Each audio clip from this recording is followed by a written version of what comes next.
Assalamualaikum warahmatullahi wabarakatuh. Kami dari kelompok 1 akan mempresentasikan tentang sejarah peradaban Islam sebagai ilmu pengetahuan. Perkenalkan, saya Olivia Larsati. Pengertian sejarah peradaban Islam. Sejarah berasal dari bahasa Arab, dari kata syajaratun yang artinya pohon. Secara sistematis, memang sejarah hampir sama dengan pohon, yakni mempunyai cabang dan ranting. Yang seirama dengan kata sejarah adalah kata silsilah, kisah, hikayat yang berasal dari bahasa Arab.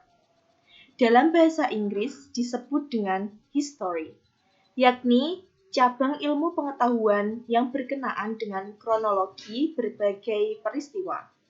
Sejarah dalam dunia barat disebut histoire dari bahasa Prancis. Sedangkan history dari bahasa Belanda dan berasal dari bahasa Yunani historia yang berarti ilmu. Dalam bahasa Jerman disebut Geschichte, berasal dari kata Geschehen yang berarti terjadi. Menurut pendapat ahli tentang sejarah, yang pertama Ibnu Khaldun berpandangan bahwa sejarah tidak hanya dipahami sebagai suatu rekaman peristiwa masa lampau, tetapi juga penalaran kritis untuk menemukan kebenaran suatu peristiwa pada masa lampau. Yang kedua dari Sartono Kartodirjo. Menurutnya, sejarah adalah suatu konstruk, yakni bangunan yang disusun penulis sebagai suatu cerita. Yang ketiga, menurut Sidi Ghazalba, sejarah adalah gambaran masa lalu tentang manusia dan sekitarnya sebagai makhluk sosial yang disusun secara ilmiah dan lengkap, meliputi urutan fakta masa tersebut dengan tafsiran dan penjelasan yang memberi pengertian dan kepahaman tentang apa yang telah berlalu itu. Yang terakhir, menurut Al-Makrizi, sejarah ialah memberikan informasi tentang sesuatu yang pernah terjadi di dunia. Adapun arti dari peradaban adalah semua bidang kehidupan untuk kegunaan praktis. Sedangkan Islam adalah agama yang ajaran-ajarannya diwahyukan Tuhan kepada umat manusia melalui Nabi Muhammad SAW. Nah, di sini arti dari sejarah peradaban Islam sendiri, yakni sebagai perkembangan atau kemajuan kebudayaan Islam dalam perspektif sejarahnya. Pengertian ilmu pengetahuan. Istilah ilmu merupakan terjemah dari bahasa Inggris, yakni science, yang berasal dari bahasa Latin scientia, yang diturunkan dari kata sciere, yang berarti mengetahui atau to know, dan belajar, yakni to learn. Maka ilmu dapat berarti usaha untuk mengetahui atau mempelajari sesuatu yang bersifat empiris dan melalui suatu cara tertentu. Ilmu pengetahuan merupakan penggabungan dua kata yang bermakna pengetahuan ilmiah. Sejarah peradaban Islam dapat berperan sebagai ilmu pengetahuan dengan memperhatikan beberapa hal, yaitu 1. Memiliki objek yang jelas. Maksudnya, masalah yang menjadi objek kajian sejarah ialah kejadian-kejadian di masa lalu yang menimbulkan perubahan dalam kehidupan manusia. Kejadian-kejadian itu merupakan hubungan sebab akibat. Yang kedua, menggunakan metode observasi. Nah, metode sendiri yakni cara menangani bukti-bukti sejarah dan menghubungkannya serta memastikannya dengan bukti tentang asal-usul.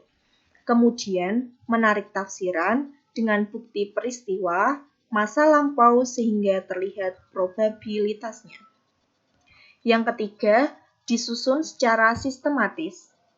Kisah sejarah disusun dengan sistematis berdasarkan tahun kejadian dan peristiwa yang mengawalinya, dimulai dari judul, bab, subbab, serta keterangan selanjutnya. Yang keempat, menggunakan rasionalitas. Kebenaran fakta sejarah diperoleh dari penelitian sumber sejarah yang dikumpulkan dengan menggunakan rasio. Contoh, penelitian sumber sejarah seperti fosil, candi, dan peninggalan lain yang diteliti secara rasional. 5. Kebenaran bersifat objektif. Kebenaran fakta sejarah adalah objektif karena dalam menyusun kisah sejarah harus berdasarkan fakta yang ada dan yang terakhir memiliki tujuan, yaitu memiliki tujuan yang jelas. Sejarah peradaban Islam sebagai ilmu pengetahuan. Sejarah peradaban Islam dapat dikatakan sebagai ilmu pengetahuan karena telah memenuhi kriteria ilmu pengetahuan, yaitu memiliki objek yang jelas, memiliki metode tertentu, sistematis, dan bertujuan. Sejarah peradaban Islam sangat penting sebagai referensi dan tolak ukur kepada kejayaan dan kemajuan umat Islam terdahulu. Terakhir, peradaban harus memiliki dua sisi penting, yaitu material dan spiritual. Nah, suatu peradaban seperti dua sisi mata uang yang tak terpisahkan. Maka, jika ada satu peradaban yang hanya menonjol dalam satu sisi saja, maka dia tak layak disebut sebagai sebuah peradaban yang sempurna. Perkenalkan, nama saya Ifatun Nurul Inayah. Saya di sini akan melanjutkan presentasi mengenai periodisasi peradaban Islam. Periodisasi peradaban Islam adalah membagi peristiwa-peristiwa yang berkaitan dengan kebudayaan Islam yang telah maju sesuai dengan urutan waktu terjadi. Periode peradaban Islam menurut Harun Nasution dibagi menjadi 3, yaitu yang pertama adalah periode klasik, yang berlangsung pada tahun 650 sampai 1250 Masehi, dan yang kedua adalah periode pertengahan, berlangsung pada tahun 1250 sampai 1800 Masehi. Yang ketiga adalah periode modern, berlangsung pada tahun 1800 Masehi sampai sekarang. Yang pertama yaitu periode klasik. Periode klasik ini dibagi menjadi 2, yaitu pada masa kemajuan dan pada masa disintegrasi. Pada masa kemajuan dimulai dari para Khulafaur Rasyidin, yaitu Abu Bakar As-Siddiq. Beliau menjadi khalifah kurang lebih 2 tahun, pada tahun 632 sampai 634 Masehi. Masanya ini beliau gunakan untuk menyelesaikan persoalan dalam negeri. Setelah menyelesaikan perang dalam negeri, barulah Abu Bakar mengirim kekuatan keluar Arabia. Selama 2 tahun, masa kepemimpinan Abu Bakar mengalami kemajuan pesat dalam bidang sosial, budaya, dan penegakan umum. Yang kedua adalah pada masa Umar bin Khattab, menjabat sebagai khalifah kurang lebih 10 tahun. Pada pemerintahan Umar, gelombang ekspansi mengalami kemajuan pesat. Kekuasaan Islam sudah meliputi Jazirah Arabia, Palestina, Syria, Persia, dan Mesir. Beliau juga mengatur administrasi negara. Yang ketiga adalah pemerintahan Utsman bin Affan, berlangsung pada tahun 644 sampai 665 Masehi. Pada masa Khalifah Utsman, Armenia, Tunisia, Ciprus, Rhodes, dan bagian yang tersisa dari Persia, Transylvania, dan Tabaristan berhasil direbut. Ekspansi Islam berhenti di sini. Selanjutnya adalah pada masa Ali bin Abi Thalib. Masa pemerintahannya berlangsung kurang lebih 6 tahun. Pada Khalifah Ali, gelombang ekspansi tidak berlanjut karena banyak persoalan dalam negeri yang sulit diselesaikan. Kemudian pada masa Bani Umayyah yang didirikan oleh Muawiyah bin Abu Sufyan, berkuasa kurang lebih selama 90 tahun pada tahun 661 sampai 750 Masehi. Pada masa ini, kekuasaan Islam sangat luas, meliputi Spanyol, Afrika Utara, Syria, Palestina, Irak, Jazirah Arab, Persia, sebagian Asia Kecil, Pakistan, Afghanistan, Turkmenia, Kirgistan, dan Uzbekistan. Selain memperluas wilayah dinasti Umayyah, juga banyak melakukan perkembangan di bidang pembangunan dan ilmu pengetahuan. Setelah itu, pada masa Bani Abbasiyah, didirikan oleh Abdullah al-Saffah ibnu Muhammad ibnu Ali ibnu Abdullah ibnu al-Abbas dan berlangsung pada tahun 750 sampai 1258 Masehi. Pada masa ini, Islam berada pada puncak daya cipta, penalaran, dan perkembangan ilmu pengetahuan serta teknologi. Kemudian, periode klasik yang kedua yaitu masa disintegrasi, di mana negara yang letaknya jauh dari pusat pemerintahan perlahan-lahan melepaskan diri dan muncul dinasti-dinasti kecil. Yang kedua adalah periode pertengahan, berlangsung pada tahun 1250 sampai 1800 Masehi. Periode pertengahan ini dibagi menjadi dua masa, yaitu masa kemunduran dan masa 3 kerajaan besar. Masa kemunduran berlangsung pada tahun 1250 sampai 1500 Masehi. Dalam fase ini, desentralisasi dan disintegrasi meningkat, perbedaan antara Sunni dan Syiah dan demikian juga antara Arab dan Persia semakin nyata terlihat. Dunia Islam terbagi dua, yaitu bagian Arab dan bagian Persia. Bagian Arab yang terdiri atas Arabia, Irak, Suriah, Palestina, Mesir, dan Afrika Utara. Dengan Mesir sebagai pusat, bagian Persia yang terdiri atas Balkan, Asia Kecil, Persia, dan Asia Tengah dengan Iran sebagai pusat. Periode pertengahan yang kedua yaitu masa 3 kerajaan besar yang berlangsung pada tahun 1500 sampai 1800 Masehi. 3 kerajaan besar yang dimaksud dalam fase ini ialah Kerajaan Utsmani di Turki, Kerajaan Safawi di Persia, dan Kerajaan Mughal di India. Fase 3 kerajaan besar ini dibagi kembali dalam 2 periode lagi, yaitu dimulai dengan zaman kemajuan yang berlangsung pada tahun 1500 Masehi sampai 1700 Masehi dan zaman kemunduran yang berlangsung pada tahun 1700 Masehi sampai 1800 Masehi. Di masa kemajuan, ketiga kerajaan besar ini mempunyai kejayaan masing-masing, terutama dalam bentuk literatur dan arsitek. Oke, perkenalkan nama saya Salsabila Syafiatul Khair. Di sini saya akan menjelaskan mengenai tujuan-tujuan mempelajari sejarah peradaban Islam dan dasar-dasar sejarah peradaban Islam. Nah, sebelumnya sudah dijelaskan oleh rekan-rekan saya dari kelompok pertama yang menjelaskan apa sih pengertian dari sejarah peradaban Islam, pengertian ilmu pengetahuan, maksud dari sejarah peradaban Islam sebagai ilmu pengetahuan, dan periodisasi sejarah peradaban Islam. Semua tadi sudah dijelaskan di pembahasan awal.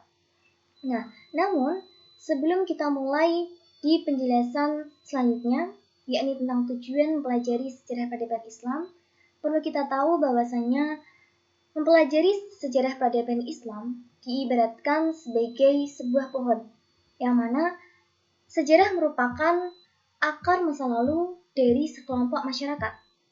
Dalam hal ini maksudnya adalah implementasi pendidikan yang dilakukan pada saat ini tentu sudah pernah dilakukan oleh masyarakat terdahulu. Lebih tepatnya, metode pendidikan yang dilakukan masyarakat terdahulu pada zaman Nabi Muhammad SAW yang baik dijadikan referensi dan panutan untuk saat ini. Nah, apa sih kegunaan-kegunaannya? Ya, kegunaan-kegunaan mempelajari sejarah peradaban Islam dapat diuraikan mulai dari yang paling filosofis dan teoritis hingga yang paling praktis. Di antara kegunaan-kegunaannya yakni yang pertama, sejarah digunakan sebagai ilmu pengetahuan, yang mana sejarah pendidikan Islam yang sedemikian panjang kita pelajari untuk mengetahui perkembangan sejarah pendidikan Islam sendiri dari masa ke masa, dari wilayah ke wilayah lainnya, tentunya sangat banyak sekali ilmu pengetahuan yang kita dapatkan. Salah satu contohnya yakni kita mempelajari sunnah-sunnah Nabi Muhammad SAW. Dengan mempelajari sunnah Nabi, kita tentu akan mengetahui segala pengetahuan tentang apa sih sunnah-sunnah Nabi, apa sih amalan-amalan Nabi, baik itu tentang adab, fikih, dan lain sebagainya. Selain itu, sejarah juga digunakan sebagai contoh untuk ditiru. Tentunya, dalam kita mempelajari sejarah peradaban Islam, kita akan menemukan hal-hal yang istimewa, yakni implementasi-implementasi yang terbaik yang pernah dilakukan masyarakat terdahulu untuk kita praktikkan lagi, untuk kita implementasikan kembali di masa sekarang. Namun, selain sejarah digunakan sebagai contoh untuk ditiru, sejarah juga digunakan untuk contoh untuk dikritik atau untuk dihindari. Yang mana juga kita pasti akan menemukan hal-hal yang negatif selain hal yang positif. Selain hal-hal yang positif. Sudah sepatutnya kita sebagai umat Rasulullah yang amar ma'ruf nahi munkar, kita harus menghindari hal-hal negatif itu. Sebagai contoh, kita lihat dari peristiwa zamannya Nabi Lut alaihissalam, yang mana umat Nabi Lut alaihissalam menyukai sesama jenisnya, dan kita harus menghindari akan itu. Selain itu, kegunaan sejarah digunakan juga sebagai penguat identitas keislaman. Dalam hal ini maksudnya adalah pengalaman masa lalu masyarakat terdahulu pada zaman Nabi Muhammad SAW adalah landasan pembentukan identitasnya. Maksudnya adalah generasi muslim pada saat ini penting untuk mengetahui capaian-capaian yang pernah dicapai oleh generasi muslim pada zaman Nabi Muhammad untuk memberikan rasa bangga bagi mereka yang menumbuhkan kepercayaan diri untuk menghadapi tantangan-tantangan saat ini dan juga yang membangun kepercayaan diri untuk memajukan kehidupan zaman sekarang. Nah, selain itu, sejarah peradaban Islam juga digunakan sebagai ibrah atau hikmah, yang mana ibrah merupakan pelajaran hidup untuk mengetahui dan merenungkan kejadian-kejadian masa lalu untuk dijadikan pelajaran ke depannya. Dan juga digunakan untuk menentukan sikap dan tindakan kita pada saat ini. Dan itu merupakan tujuan-tujuan mempelajari sejarah peradaban Islam. Selanjutnya merupakan dasar-dasar sejarah peradaban Islam. Sejak kapan sih peradaban Islam itu dimulai? Peradaban Islam itu dimulai sejak zamannya Nabi Muhammad SAW. Pada mulanya, dasar-dasar peradaban Islam pertama kali ditetapkan oleh Nabi Muhammad. Tujuannya adalah untuk memperkokoh masyarakat dan negara baru itu. Beliau meletakkan dasar-dasar tersebut pada saat beliau berada di Yatsrib atau yang kita kenal dengan Madinah. Di Madinah, Nabi Muhammad itu mempunyai kedudukan tidak hanya sebagai kepala agama, tapi juga sebagai kepala negara. Dengan kata lain, pada diri Nabi Muhammad itu terkumpul dua kekuasaan, jadi kekuasaan spiritual dan kekuasaan sekuler. Dan bagaimana dasar-dasar peradaban Islam dan apa yang dilakukan Rasulullah? Ya, yang dilakukan Rasulullah pertama kali yaitu membangun masjid. Masjid adalah sesuatu yang penting dan sesuatu yang sangat fundamental, yang mana fungsinya selain sebagai tempat peribadatan, juga digunakan sebagai tempat perundingan dan tempat bermusyawarah untuk menyelesaikan masalah-masalah. Selain itu, digunakan juga untuk mengajarkan Al-Quran dan Al-Hikmah. Hingga upaya-upaya meningkatkan kesejahteraan umat justru dari masjid dijadikan simbol persatuan umat Islam. Selama sekitar 700 tahun sejak Nabi mendirikan masjid pertama, fungsi masjid masih kokoh dan orisinil sebagai pusat peribadatan dan peradaban.